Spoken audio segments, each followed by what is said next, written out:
Welcome, welcome, welcome. It's 8 o'clock on Thursday night and time for the 45th installment of the Age Out Angels Radio Hour. My name is Greg Rapport. I'm the founder and executive director of Age Out Angels. We're a 501c3 nonprofit corporation that provides one-to-one mentors to youth for the purpose of coordinating the care and services that they need to survive and avoid some of the horrible pitfalls that they face. This program is brought to you every week at the same time, courtesy of Doc G, William Sanders, Ruben Rodriguez, and all the fine people here at Hamilton Radio who allow us to use this airtime. Doc G is on the big board tonight along with Robin. So happy to have you both with us, and so happy to have all of you at home for tuning in. We thank you so very much. We have big stories and a fabulous group of guests tonight on the Radio Hour. This is the first show of our second year of broadcasting.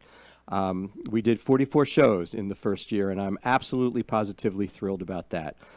And please remember all of the other fine programs here at www.hamiltonradio.net. In fact, when this show is over, if you'd be kind enough to go and sign up, then you'll receive text alerts when shows are being broadcast and links that make access one simple click away. So be sure to sign up, www.hamiltonradio.net. My guests in studio tonight are a subset of a group called Next Generation Community Leaders. And I introduced these fine young high school students a couple of months ago on this show, and they are back tonight to tell us and tackle a difficult and dark topic of suicide, especially teenage suicide. And they do it with a positive message of prevention and mental wellness. And I think you're going to absolutely be amazed at what they have planned. So please stick around for that. And the point is, of course, that there are many organizations and community groups like the Next Generation Community Leaders who ultimately benefit from having their name and position in the industry known and understood by a wider audience. And that's why we're doing this. Age Out Angels is included in that. And I'm lucky to have this platform and happy to help other organizations promote worthy endeavors, because you never know. Someone might be listening out there who hears about this group and says, you know, I want to lend my support to their effort, or hey, I need their help.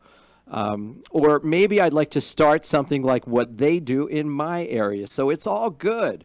And I'm happy to share with the mic with good people doing good things. We were away for a week. It's been 2 weeks since our last broadcast. A ton of news has happened. So let's get right to it. A lady named Sharon L. McDaniel wrote an interesting life account. This is what she wrote. She wrote, "When I was 2, my mother died, leaving my father to raise 3 young children. He tried but couldn't do it." And this was the early 1960s, and the child welfare system had little to offer a black father in search of a way forward for his family. The system then, and still now, criminalizes black and poor families and labels them as the problem. Unlike most in foster care, my caregivers weren't strangers. In fact, they were close family friends, people who were like kin. They were my safety net. At age 13, when I clashed with my fictive grandparents, the child welfare system offered little support to these loving retired caregivers who needed help parenting a teenager in the 1970s. As a consequence, I spent a few months in a group home while I waited to be placed with other members of my kinship network. Decades later, not much has changed in the system. The use of group homes like the one that housed me may have decreased over the years, but recent reports of youth detention centers on the border show that they are still very much a part of the United States child welfare system. In fact, 1 in 8 foster children live in an institutional setting. For many, these institutions are commonly used as a first rather than a last resort when children and youth can no longer live with their parents. Now, of course, the separation of children from their parents at the border, and then those children are sent to live at detention centers, has been a major topic on every news channel. You can't escape it. For the last couple of weeks. And I have no doubt in my mind that anyone who's listening to this program knows where I stand on that. In fact, it's not just my opinion. Scientists agree that this practice of separating children from their families places children into a highly traumatic environment that will scar many of them for life. But that's not the part of this that I want to focus on tonight. I want to focus on a particular talking point. And that talking point is this. Lots of times when you hear people complain about the separation of families at the border, someone will come up to you and say, where were you when Obama did it? Like it's a political thing. Where were you when Obama did it? And that really made me think, because where was I when Obama did it? And I needed to find out, did Obama really do it? And this is what I found. According to Denise Gilman, the director of the Immigration Clinic at the University of Texas Law School, and remember, Texas is the biggest border state, the idea that this is simply a continuation of an Obama-era practice is preposterous. And she told this to NBC News. There were occasionally instances where you would find a separated family, maybe like one every 6 months to a year. And that was usually because there had been some actual individualized concern, like that it was a trafficking situation or that a parent wasn't actually the parent. Once custody concerns were resolved, there was a pretty immediate reunification, she continued to tell NBC News. There were not 2,000 kids in 2 months. It's not the same universe, she added. So if you are complaining about this and somebody says to you, where were you when Obama did it? You say, well, I wasn't anywhere because Obama didn't do it. In fact, no one did it before that. Hi, Maureen. Hi, Mel. Hi, Sandy. Glad you guys are out there. I have several stories for you tonight. Actually, a couple written by Sarah Tiano for the Chronicle of Social Change. The first is titled, Older Foster Youth Would Be Challenged by Proposed Work Requirements for Food Stamps. I don't know how familiar you guys are with the food stamp program. But there are rules, and in many states you have to work a certain number of hours, and you can get punished and kicked off the food stamp rolls if you don't follow the rules. Well, listen to this, because this will curl your toes. A few weeks ago, the House passed a bill that calls for significant cuts to the federal food stamp program. And the food stamp program is known nationally as the Supplemental Nutrition Assistance Program.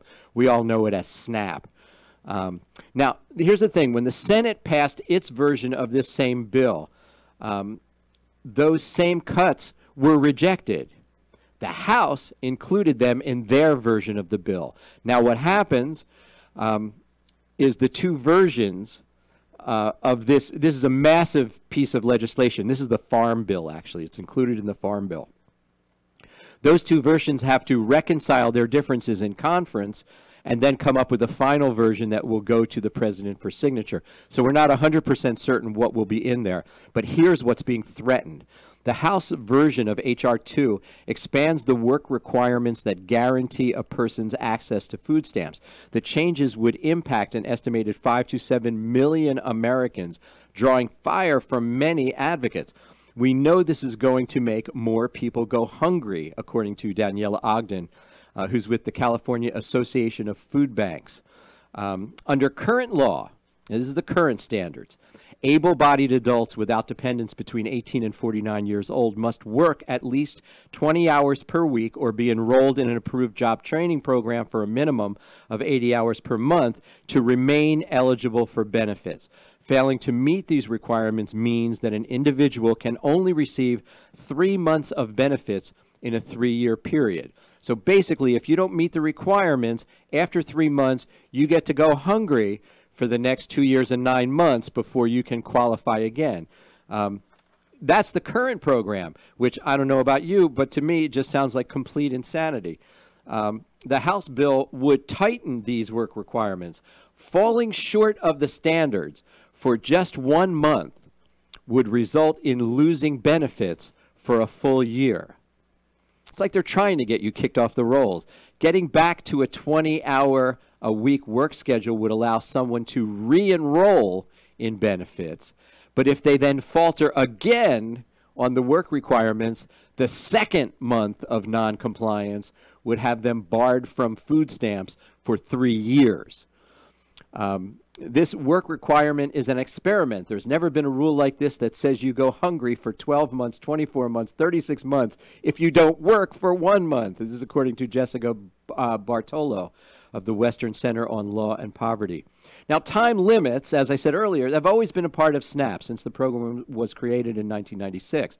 But the proposed change would cut more than $20 billion in food stamp funding over the next 10 years, while committing an additional $1 billion per year into job training programs to help states accommodate individuals' new work requirements. Now, some people say the move is inconsistent with the aim of SNAP. SNAP isn't a jobs program. It's a program that's supposed to feed people, and it's done a really good job at that.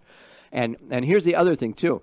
You hear this figure, $1 billion, and you think, well, they're committing $1 billion to work programs, to job programs, right? What could be bad about that? Well, if you do the math, right, while the $1 billion investment in SNAP-related employment and training programs in the House bill may look meaty, that money actually amounts to just $30 per month per person. Not nearly enough to fund high-quality services for all who would need them in order to maintain benefits, according to advocacy groups like the Center on Budget and Policy Priorities.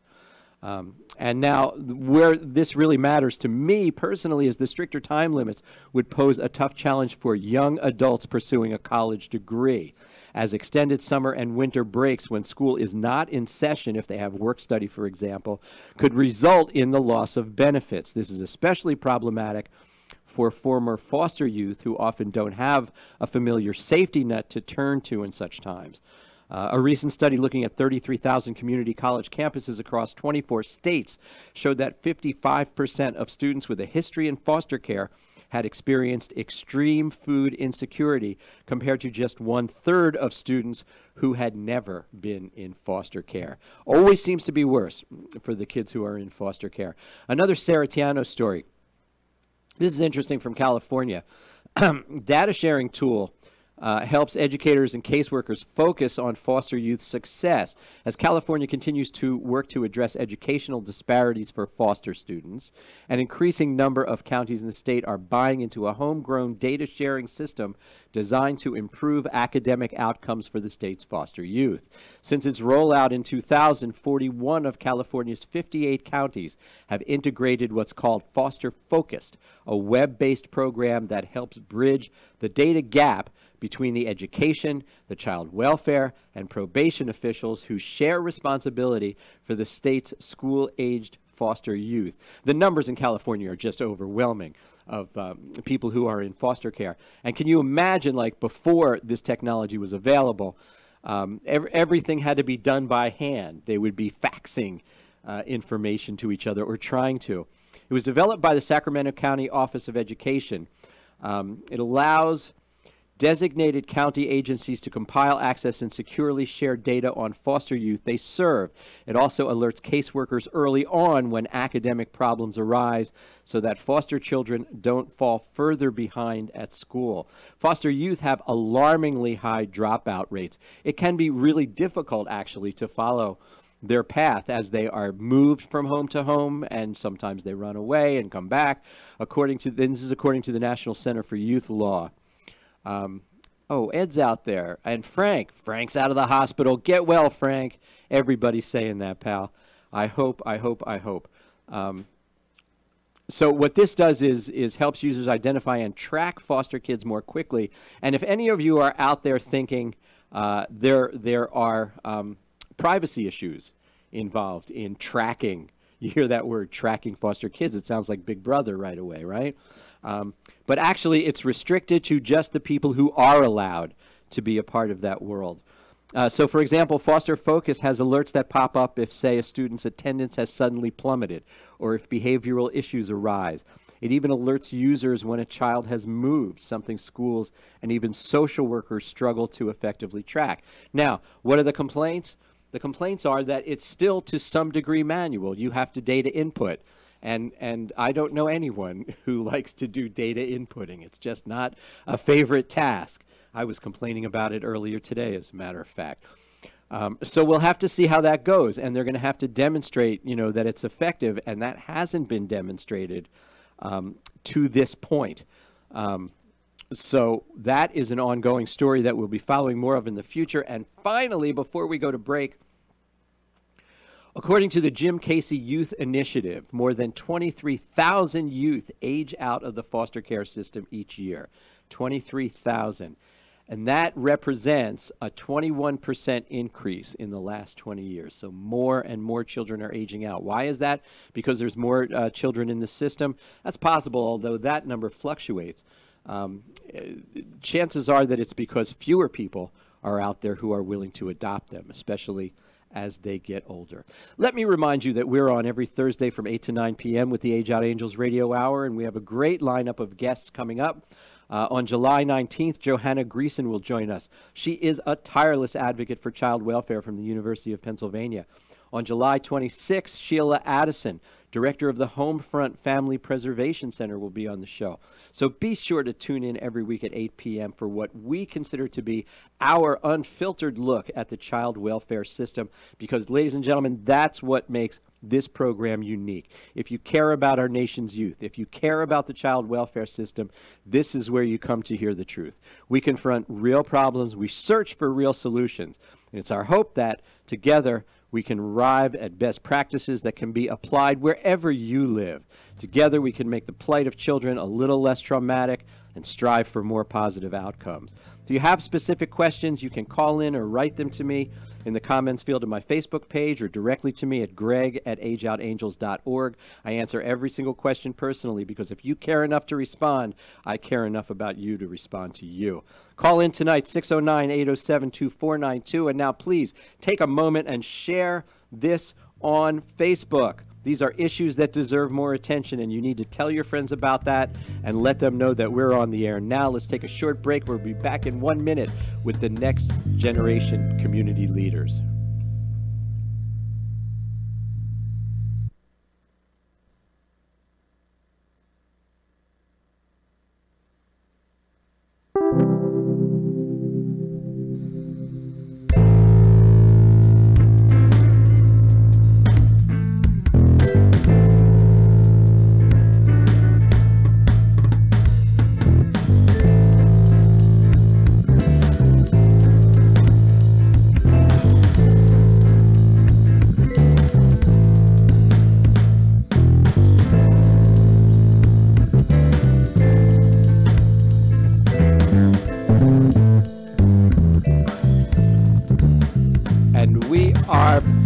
Next Generation Community Leaders. So if you're not watching the video of this on Facebook, if you're listening to the audio broadcast, the studio is about to get busy. In addition to myself, there are 5 people here with us tonight. And so starting at that end, I want you to say your name loud and clear into the microphone. I'm Asha. My name is Caleb. My name is Nabia. Adam Sibley. Okay, and I don't hear Naya's mic on. Is she on? Okay. Yeah. Yes, now I hear you.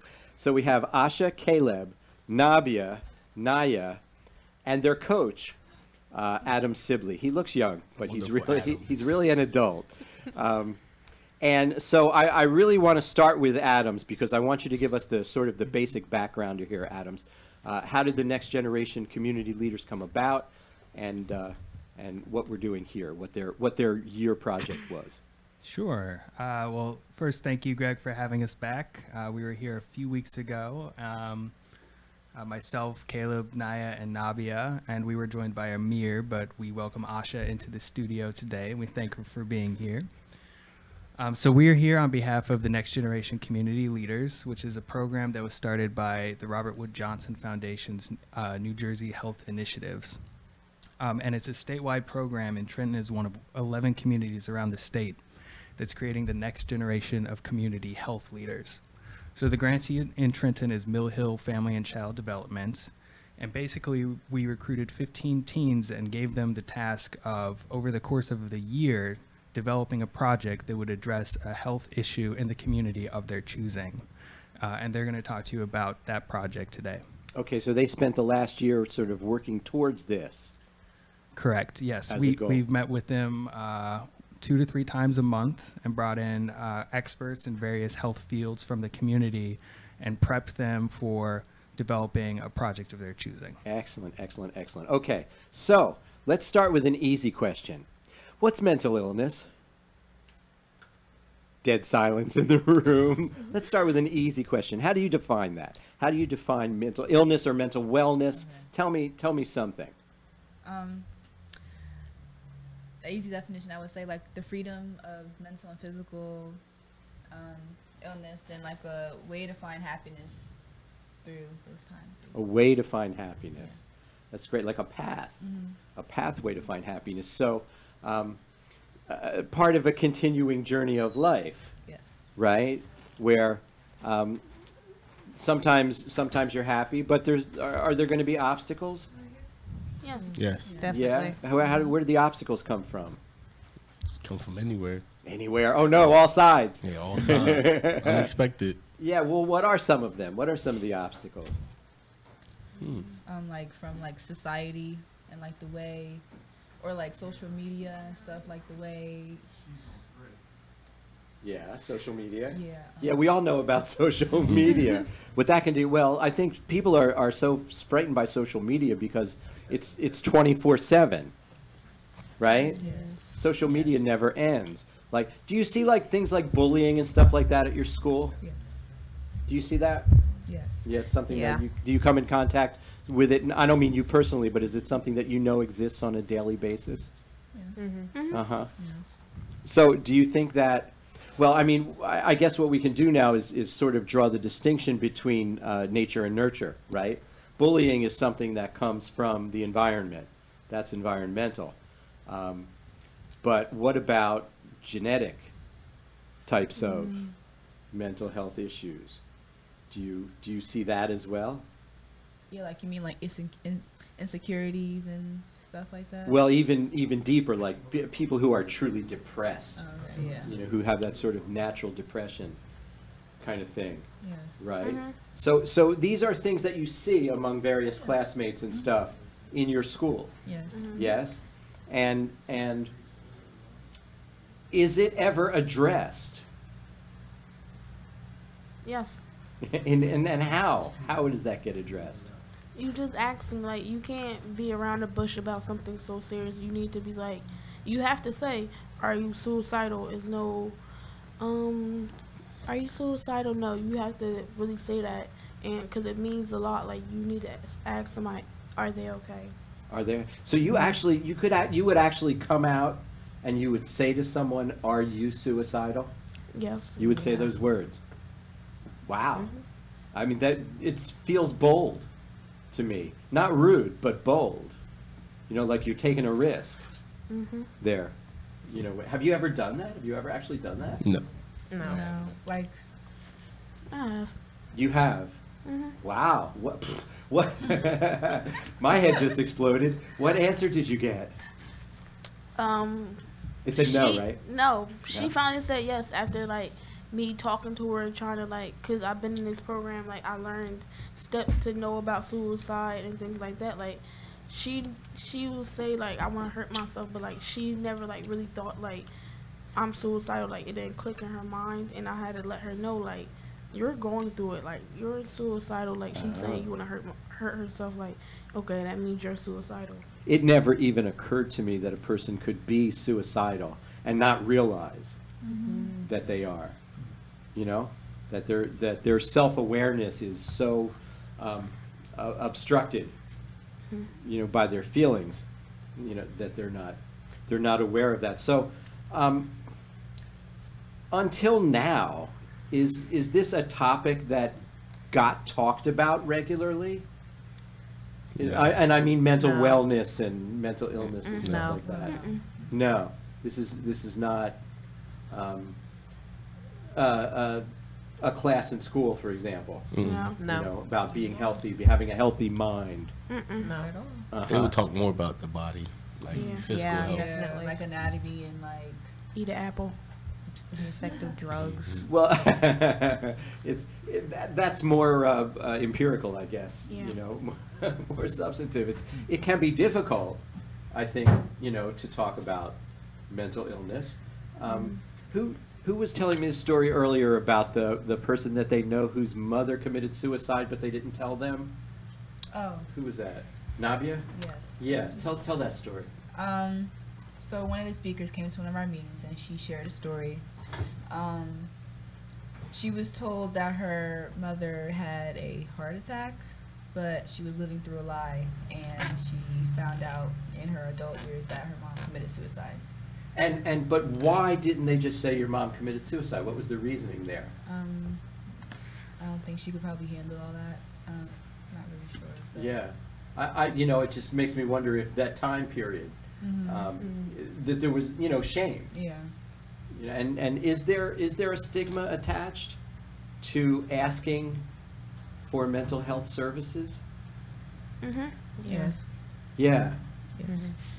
So it's not something you would broadcast. No, this is a very uncomfortable topic. So for us to talk about this right now, people was probably looking at us like, "Oh my gosh, I can't believe they're talking like this." Really? Like, but it's a topic that we need to talk about. Yeah, yeah. And you and I were talking earlier about, sort of a racial divide there, about how, in the world where I come from, we talk about our shrinks all the time. It's common knowledge. Who's your guy? But not in the world that you come from. No. So there could be people out there listening right now saying, whoa, this is new stuff.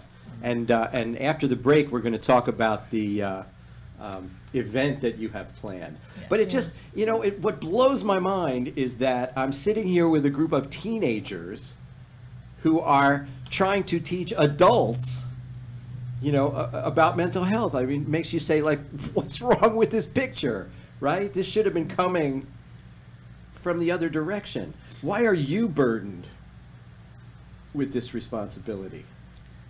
Well, for me, I think it touched me like deep down because like we had like a lot of suicides in my school. Oh my. Yeah.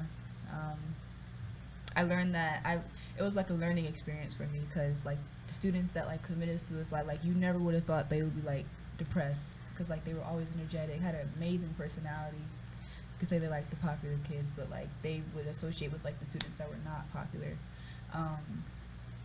So like me just hearing that like they committed suicide, it was just like, wow, like you never know what's going on behind the smile. Yeah, yeah. How about you, Caleb? Did you? Me personally, no. I ain't really experienced nobody. Wasn't really touched. You didn't really get touched by it. No, I did get touched because I really know I don't go to their school and really didn't know people. It's just the fact that a mother has to know that their kid is gone because they're going through something that they didn't know about, and they're wondering why they couldn't just come talk to them instead of just taking initiative to just kill herself. Yeah. How about you, Asha? Have you ever been touched by? Well, no, but I feel like I felt that this was probably the most shocking thing to me moving to Trenton because the difference between how many youth actually commit suicide in Trenton compared to back in Montclair, it shocked me the most. Really? Out of everything, yeah. Is Trenton like considered to be a more dangerous, more urban than Montclair? I'm not sure how to say that correctly. Well, from my own experience, I didn't know anything about Trenton, but moving here, I saw a lot of differences from where I lived in Montclair. In Montclair, the most dangerous thing that could happen, I mean, I don't even know. Nothing dangerous ever really happened in Montclair. Okay. I think maybe like someone who looked like the least bit shady and everyone was walking home in pairs. It was a really safe environment. Okay, Yeah. all right, so you didn't have the gunshots at night and No. that whole sort of thing, and then you came here. Yeah. So that must have been a little bit shocking Definitely. for you. Okay. We're going to take a break in just a minute, but before we do that, what do you think keeps a youth from seeking help? Just the fact that probably they don't know how to come out and actually release their feelings. Like they don't know how to come at somebody, or they might not think the person may understand how they're feeling. Yeah. They might not know where they're coming from. So if you're not knowing where they're coming from, it's just gonna make them feel even more uncomfortable and just like keep everything down in their system. It's just a risk. A risk. It's, I guess, huh? It's a risk for further humiliation, right? Like you're already feeling depressed. If you're thinking about committing suicide, you are feeling down, I mean, that's a kind of down that is deep and substantive, and then taking that risk to talk to someone where it's never been talked about before. I mean, I think that's sounds to me like where it gets really scary for a young person. We're going to take a break for just 1 minute. When we come back, I'm going to tell you about these amazing plans that these young people have to move this discussion forward. Back in a minute. Hit that share button on Facebook. I'd like the fastest.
Out there listening tonight. Ed is out there.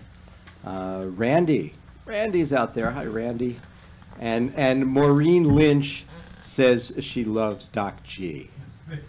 And that's really critically important for a little bit of love to go out to the guy who works hard behind the board. Before we go further, I need to thank all the people who made donations to Age Out Angels this week. We thank you so very much for your generosity. And by the way, if you have an employee giving fund or matching gifts foundation associated with your place of work, we would certainly appreciate your contacting us and telling us how we can participate in that. Private message me on Facebook or email to greg@ageoutangels.org. And I want to remind everyone that you can donate to Age Out Angels every time you make a purchase from Amazon. All you have to do is designate Age Out Angels to be your Amazon Smile designee, and a portion of your payment will go to Age Out Angels without it costing you 1 penny more. And now I'm thinking about Amazon Prime Day, which I believe is coming up. I think it's July 17th. And understand, I'm not encouraging you to buy more. I'm simply saying that if you're going to spend your hard-earned money, think about us, because it doesn't cost you more. And I can make it easy for you to designate Age Out Angels as your Amazon Smile recipient. All you have to do is contact me, again, either via Facebook or directly greg@ageoutangels.org, and I can send you a link that will take you directly to our Amazon Smile designation.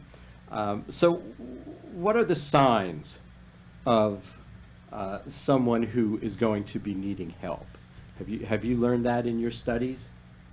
Yes, we have. Yeah. So somebody tell me, what should people out there be noticing in others? Change in behavior, like lack of interest in stuff, like activities they used to enjoy, like really like a sport that they really used to love, but then out of nowhere they just like, I don't want to play this sport no more, and there's really no reason behind it. It's just, I just don't want to play. They just sort of drop out. It just drop out. Yeah, you see people drop out of life. Yeah, and they're really tired. Like really tired. Possibly from lack of sleep.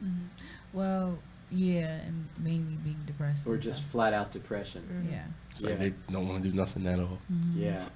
So you guys have put together a program to basically introduce this topic in as big a way as possible to the Trenton community, and let people know that it's okay to talk about it, right? That there are safe places and people who you can talk to about it. So somebody tell me about this program. It's called Embrace You, right? And it's July 21st, Saturday. Yes. Tell me about the program, somebody. Well, this festival is introducing mental health awareness, and you basically just want people to come out, have fun, because it's going to be games, it's going to be music, it's going to be singers, dancers. We're going to have a drill team circus act. We're gonna have good food, if I didn't already say that. Yeah, and we're gonna have a keynote speaker that's gonna be there. Oh yeah, and then we'll also have like a panel where like I'll be on it, and some other speakers they'll be sharing their stories, and then that's when the audience could like ask us questions if they have any concerns. There will be crafts, face painting, and then we'll also have a next generation community leaders recruitment table. So like another a registration table, so like we can draw in more students to come. More in. youth Yeah. to help better. Because you're 15 people, you guys are finished after Yeah. 1 Yeah. year, right? Mhm. You have to move on now and run for the State House. But then you want to recruit the next Mhm. group of Yeah. people to come in. Okay, but I want to get back to some of the things in this festival for a second, because Naya, you made a really good point before about not knowing who to talk to, Yes. you know? And so what it seems to me that you're doing is creating an event where the vendors are all people who are safe for people to come and Yeah. talk to. Age Out Angels, by the way, will be exhibiting there. Not sure what chalk event means. The chalk. Oh, the chalk event. Yeah, tell them about the chalk event.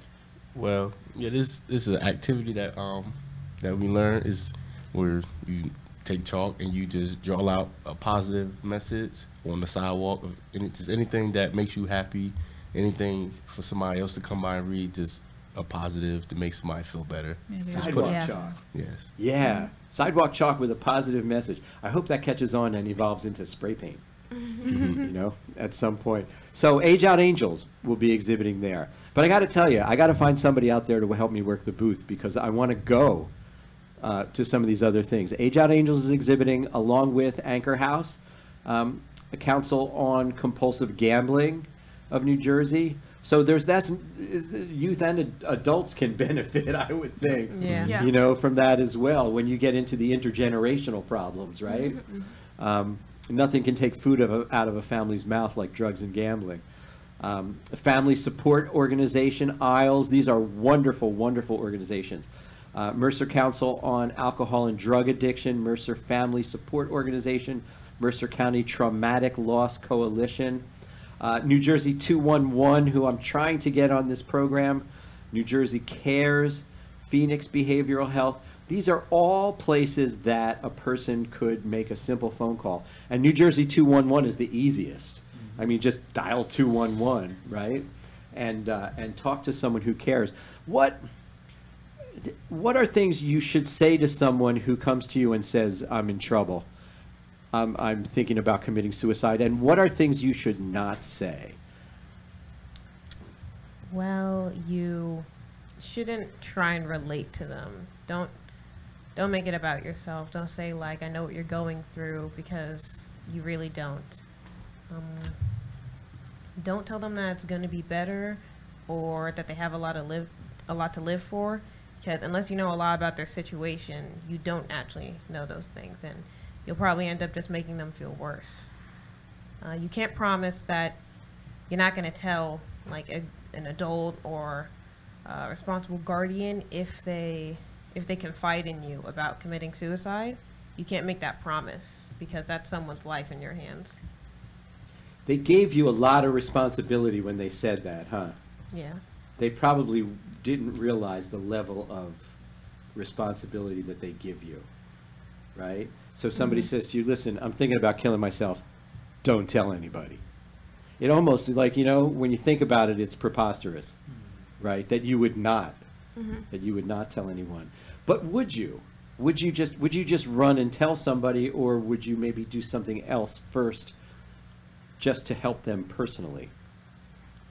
It depends on how close we are. So like, say it was just like a complete stranger. Yeah, I'm like, you need to go to a professional. If you need, I'll come with you. But if it's like my friends or my family, well, it doesn't even matter, because I'll even go with them if they really need help and need that backbone. It's that point when you go with somebody, because you could never have that, like, you could never have the thought of blood on your hands, because you were the one that never told, knowing that you knew. Yeah. And Asha and Nabia, you both had some catchy phrases earlier. about this? And you're drawing a blank now. I'd rather. I'd rather what? I'd rather have a mad friend than a dead friend. Yeah. Oh no, friend. Caleb had. Oh, was had it Caleb? one, so- Oh yeah. It was I'd rather lose a friend than lose a friend. Yeah. Mhm. Yeah. So there's a point there where you got to be the strong one, I think. Mhm. Yeah. You know, Yeah. when you're working with somebody like that. Now, there's, in addition to the vendors who are going to be there, you have all this cool stuff happening on the main stage, right? Like entertainment stuff, drill team, musical performances, group yoga. Is yoga big in the urban community? No, but it is a stress reliever. Yeah. Yeah. Heck yeah! Well, see, we have our own yoga mats because we wouldn't want someone else's sweat. Yeah. So this is going to be big time. Mhm. You know, like demonstrating yoga. It boggles my mind, and you guys are just so incredible for you're breaking through norms is what you're doing. You're actually breaking through norms to take this issue and put it in the forefront, and then create this program to go with it. Now, your keynote speaker is a very interesting lady who's been on this program, and her name is Kimmy Carlos. Kimmy Carlos. And what's Kimmy? She's the founder of the The Urban Mental Health Alliance. Urban Mental Health Alliance, right? And Kimmy has told me on a couple of occasions that she would never refuse someone, because we wonder when we're talking about, especially low income areas, is there really the kind of access to mental health care that there are in more affluent communities? What do you think?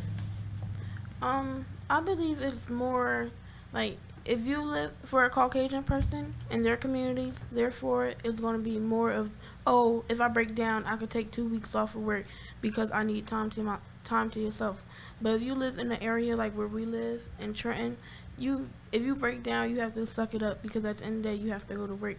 We live in mostly poverty, so you have to go to work. You have to raise your kids. There's no taking breaks. If you don't go to work, you don't get paid. If you don't get paid, you can't pay rent or you can't live. Right, and then your children get taken away from you. It starts the whole domino, sort of effect, puts that whole effect into motion.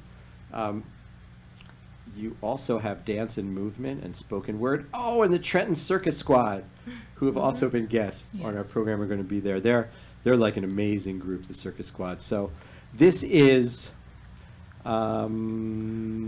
July 21st, Yes. right? July 21st. 11 a.m. to 3 p.m. at And where is it at? MOK Elementary School, 411 Brunswick Ave, Trenton, New Jersey. Okay. And who's invited? Do you have to be from Trenton? No, No. anyone- From Everyone all is over. welcome. Anybody that just want to come out and enjoy themselves and learn at the same time. Yeah. Yeah, and I encourage anyone who's out there within the Trenton listening area. We're going all across the country now, so I doubt you'll fly in from California. But anyone who's in the reasonably local New Jersey listening area to come to this festival on July 21st, the Embrace You Festival, and this is the next generation of community leaders. If someone were to come to you and say, I'm thinking about committing suicide, is there anything that you would say? What would you? I know we learned what you shouldn't say, right? What should you say to someone who says, you know what, I'm really thinking about ending it all tonight? Well, I had a friend. Basically, if I never made that one phone call, I don't think he would be here today. So I told him, you know what, we going to go see the guidance counselor. Like I'm not about to lose you. Like that's just not happening. So the next day, I couldn't go to the guidance office with him because I had a test, but he did take that step to go see our guidance counselor because like we're really really close with our guidance counselor. Like we could talk to her about anything. So they basically dealt with that, and he's really good now. And essentially, you saved his life. Mm-hmm. Yeah. Do you know what the stats are about suicide in teens and all that kind of stuff? It's the second Second. largest death in the country. Leading cause. Second Leading largest cause. cause. Cause. Of death among teenagers. The first, of course, being car accidents. Oh yeah.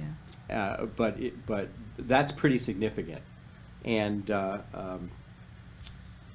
number of attempted suicides, is even more staggering. There's something like 5,000 attempted suicides.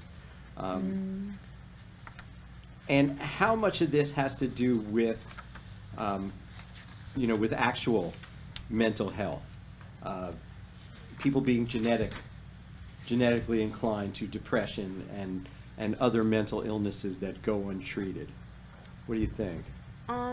I feel as though our festival is a way for you not to feel like you're alone. We're trying to help. We want to help. So we don't want you to think, oh, my mom had it, my grandma had it, oh, so I'm going to just have it. Like, no, it's always a light at the end of the tunnel, and you can make a change no matter what. Oh, so what you're saying is that even if it's acknowledged in the family, and like, yeah, you're just like your father, you're just like your mother, not accepting that as a reason and breaking through that and saying, no, it doesn't have to be that way. I'm going to go get help. Go get professional help. I think if someone were to come to me and say that they were thinking about committing suicide, and I knew them, if I didn't know them, I would probably call 911 or something, because I wouldn't feel capable, of responding properly. But I think I would just, if I knew them, the first thing I would say to them is, please don't. Just, wait a minute. Let's take a step back, maybe, and talk about this and find out what's bothering you and learn more about it. But if I didn't want to lose that person from my life, I think my initial response would be just, please don't, don't do that. And, then we could go on and take the next step further. Now, do each of you have specific responsibilities in the planning of this event? Like, is there a speakers committee? Is there a performance committee? Do you have jobs that you've assigned? Something kind of like that. So what's your role, Asha? Everyone goes up on stage and introduces the performers and whatnot. There's different people for that. And I just make sure that they go on stage on time and that they know what their scripts are. Oh, that's stage manager, production manager. Yeah. That's what that is. How about you, Caleb? MC, just at the end. That's what we called it. That's Yeah, that's what we call the people who are introducing the performers. The I come in at the end when I thanking everybody. Okay. Our sponsors and people who donated. You get a little mic time. And how about you? Well, we all have to take part in the festival, so we have to volunteer at different stations. Again, MC, and I'm also speaking on the panel for 45 minutes, and then after that, I'm done. And what's your job? I'm MC for the intro and the outro, so I will be helping Caleb with his. I'm kind of helping everybody at the same time. So I'm part of everybody's group, so I'm the overseer, make sure everything's going smooth. And how many people are you expecting will come to this festival? About 300 to 400 people. Whoa! That's the number we're aiming for. Yeah, that's the number we're aiming for. 300 to 400 people? Please come. That would that would be huge. If you could do that, Yes. I think that would be gigantic. There's an old marketing expression about the rule of 260, that if for every good experience that a person has, they tell 260 other people about it. Also holds true for bad experiences, by the way. But if you have 300 or 400 people out there having a good experience and they tell 260 other people, that's outreach. So what's your goal? What's the goal of the festival? To leave a big impact on those that came to the festival. They actually learned something, and again, have fun at the same time. Like you said, to go out and tell people, and for them people to tell their peoples, and then having spread around Trenton, and actually might make a change in Trenton. That would be beautiful. And you know what? If you save one life, it will be worth every moment of your time. And if you save more than one life, that's a grand slam. But boy, one life, it would be so worth it. These are the next generation community leaders doing their final project, and it's big. 300 to 400 people in the city of Trenton at MLK, what is it, MLK? Elementary school. Elementary School, and what's that address again, Caleb? 411 Brunswick Ave. 411 Brunswick Avenue. Is there a website that people can go to now just to stay close to the idea? Yes. Yes. So you can go to millhillcenter.org, millhillcenter.org/embrace is the website. Okay. The event is also listed on Facebook. If you just type in the search bar, Embrace You Community Festival, you'll find it. Go ahead and throw a like at the Facebook page as well, which is Standing Tall, Trenton NGCL. And we'd really appreciate that. And make sure you share it with all of your friends, right? Absolutely, make sure you share it with all of your friends. The next generation community leaders, we're going to take a short break, and I'll be back in 1 minute with some final words.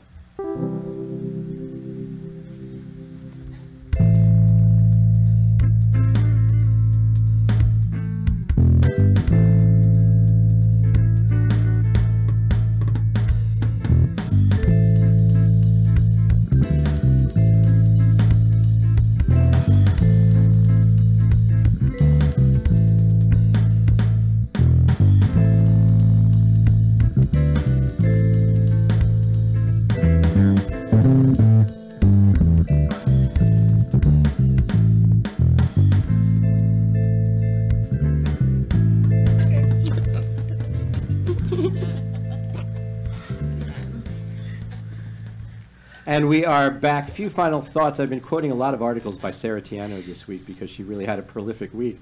From the Chronicle of Social Change. This is a study, and the study is titled, "Half of Kids Born to Teen Moms in Foster Care Will Wind Up in Foster Care Themselves."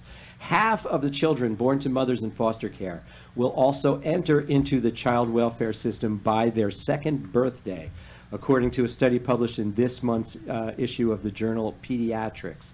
The intergenerational cycle of foster care is a well-known phenomenon to advocates and child care welfare workers, but new data illustrates the significance of this pipeline into foster care.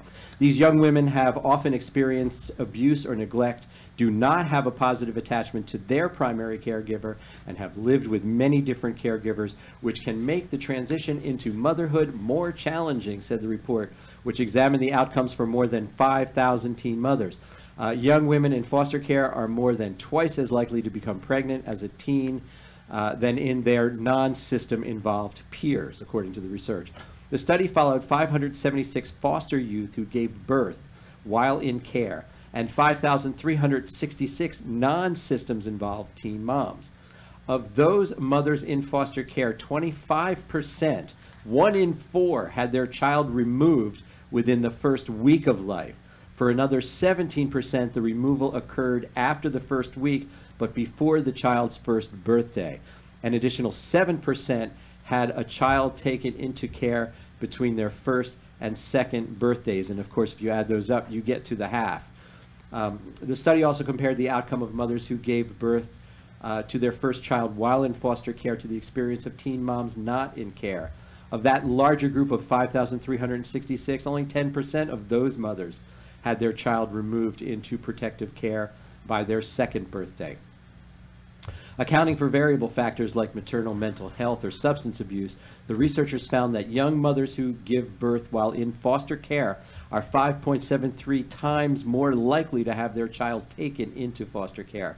Looking only at the first week after birth, moms in foster care are over 11 times more likely to see their child removed during that time frame of the first week after birth. The researchers indicate that young women in care may not have access to the familiar support that other pregnant teens rely on. Moreover, the study indicates that receiving expectant parent services from Child Protective Services may actually increase scrutiny on the mother-to-be. Another situation where it pays to keep it to yourself.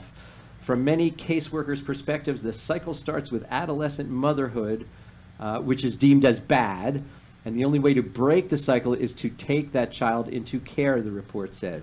This is different from the view of adolescent mothers, who often see the removal of their child as a continuation of the cycle of trauma in their lives. As you know, President Trump recently signed a major overhaul of child welfare financing. that will make more federal funds available to keep foster youth together with their babies. Under the Family First Prevention Services Act, which became federal law in February 2018, young women who become pregnant while in care will be eligible for up to 12 months of preventive services intended to keep the mother and child together. From the Boston Globe, Andrea J. Campbell wrote a first-person account of her life. And it really speaks to what Age Out Angels is all about. It's called Mentorships Can Turn Young Lives Around. There are more than 1,500 young people in foster care in the greater Boston area at any time. My brothers and I were 3 of them, she writes. My mother died in a car accident when I was only 8 months old, and my father was incarcerated for the first 8 years of my life. My brothers and I moved between living with family and living in foster care. Change was a constant. Youths can expect to move as many as 5 times while in foster care and may move as often as once or twice every single year. With each move, young people can lose as many as 4 to 6 months of academic progress. Frequent changes in schools and communities also mean that youths in foster care are less likely to find natural mentors in their lives, like teachers or coaches. They just don't stay around long enough, and they also learn not to trust, which is a problem in finding a natural mentor. This experience of adversity, combined with the absence of stable, committed adults in the lives of youth in foster care, contribute to a higher risk for negative outcomes in adulthood. 20% are incarcerated within 2 years of leaving foster care. 20% will experience homelessness.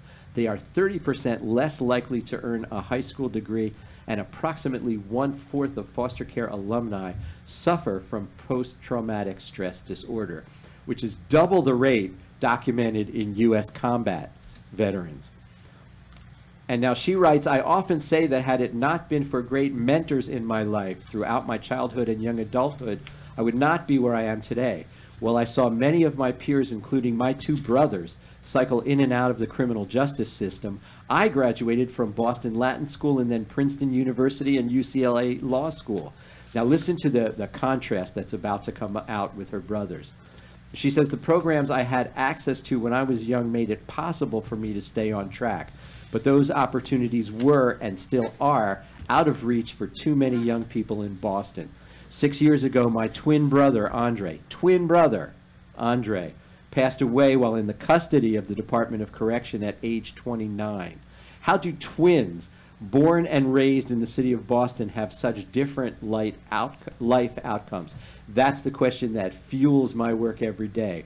And one way to prevent these desperate outcomes is to invest in youth mentoring programs, and that's exactly what Age Out Angels does. Finally, happy to report from Newport, Rhode Island, House budget bill includes extending foster care services to age 21. There were 4 states, and there still are, who don't extend foster care services until age 21. And do you want to hear the rub? Rhode Island used to, and then took them back.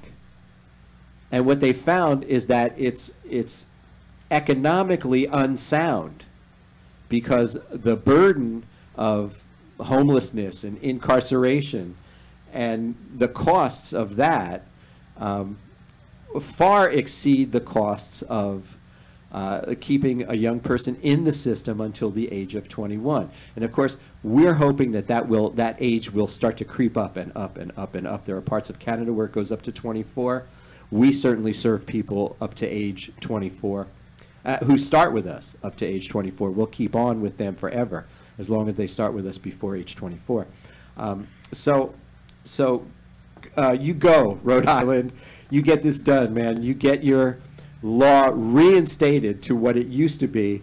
And of course, there will be conditions on it. They'll have to graduate high school. They'll have to, stay within certain parameters. But that's okay. That's part of the deal. Glad to see that Rhode Island is participating. So there you have it, ladies and gentlemen. Another hour talking about youth, who should matter more in our political and economic discourse than they do. We thank you so very much for tuning in and staying with us for the last hour, and maybe helping spread the word. Again, we offer humble thanks to Hamilton Radio and to my very special guests, the Next Generation Community Leaders. Thanks to our engineer, Doc G, our producer, Robin, and we thank Kurt Seldemridge, owner-operator of the Cave Rehearsal Recording Space, for our theme music. Join me next Thursday, July 19th at 8 p.m. when my guest is Johanna Greason from the University of Pennsylvania. So until then, let's make this week the best week ever. Good night.